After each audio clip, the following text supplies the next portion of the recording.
Hi అండి, బాగున్నారా? నేను విడితే బాగున్నాను, మీరు కూడా బాగుంటారని అనుకుంటున్నాను. మరి సమాజంలోని పెద్దలు చిన్నలు అందరికీ నా యొక్క నమస్కారాలు. మీరందరూ బాగుండాలి, మీ ముందు నేనుండాలి.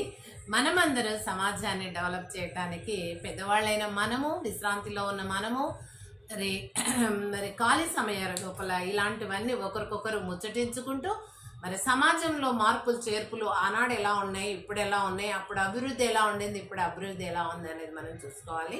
ముఖ్యంగా ప్రతి ఇంట్లో ఈ రోజుల లోపల మరి ఎక్కడ చూడండి వెనకట కూడానండి, అవి పూరి గుడిసెలు కానివ్వండి కూడా గోడల వరకు లేపి పైన మరి తుంగతోని అట్లా ఆకులతోని వేసేది పూరి గుడిసెలు అనేది. ఆ సగం వరకు అది గోడలు మరి అంతవరకు లేపి ఆ గోడలకు కూడా చిన్న గుడుల్లాగా ఇట్లా ఒక సెల్ఫ్ లాగా చెక్కి దాంట్లో మరి దేవతలను వాళ్ళే బొట్లు పెట్టి అవన్నీ చేసి పూజించుకునేది. ఆ రోజుల నుంచి కూడా మనకు ఇటువంటి ఆచారం మనం కొనసాగిస్తూనే ఉన్నాయి. మన భారతదేశం మీకు తెలిసిందే, ఎందుకంటే కోట్లాది ప్రజలు ఉన్నారు, కోట్లాది దేవతలు కూడా ఉన్నారు. అలా ఒక మనిషికి ఒక దేవతలాగా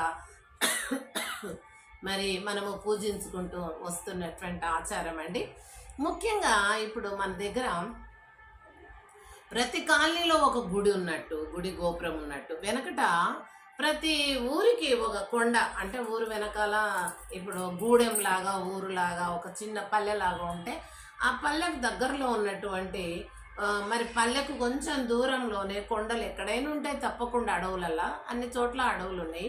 అడవుల్లో ఉన్నటువంటి కొంచెము ఆనాడు ఉన్నటువంటి ఇండ్ల కంటే కొంచెం ఎత్తైన స్థలంలో కొండల పైన మరి కొన్ని రాళ్ళు, ఇట్లా 3 రాళ్ళు పెట్టో ఏదో పెట్టి వాళ్ళు ఏం చేసేవాళ్ళంటే మరి ఈ వెంకటేశ్వర స్వామి, మరి విఠలానంద స్వామి, ఇట్లా ఈశ్వరుడు శంకరుడు అనుకుంటా మరి పూజలు చేసేవాళ్ళు. అట్లా ప్రతి పల్లెలో కూడా దేవుళ్ళు లేనిది లేరు ప్రజానీకం.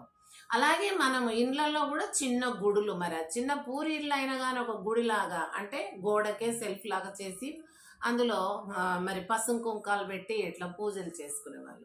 కానీ ఈ రోజుల్లో మరి ఇప్పుడు ఏం చేస్తున్నారంటే కొత్తగా కాలనీ లోపల ఇండ్లు కట్టుకుంటున్నాం, డెవలప్ అయ్యింది, అందరం కూడా మంచి ఇండ్లలో స్లాబ్ ఇండ్లలో ఉంటున్నాం. కాబట్టి ఇక్కడ ఏం చేస్తున్నారంటే కిచెన్కు పక్క లోపలనే ఈశాన్య వైపు ఒక చిన్న గది కట్టుకుంటున్నారు. ఆ గది దేవుని గుడి అని పెడుతున్నారు. ఆ పూజ గది అని పెట్టుకున్నప్పుడు నేనేమంటున్నంటే ప్రతి ఇంట్లో ఆ దేవుని యొక్క పూజ గది ఉన్నట్టు అమ్మ నాన్నలో కూడా ఒక అమ్మ గది పెట్టాలి. అమ్మ గది, పూజ గదితో పాటు అమ్మ గదిని కట్టుకున్న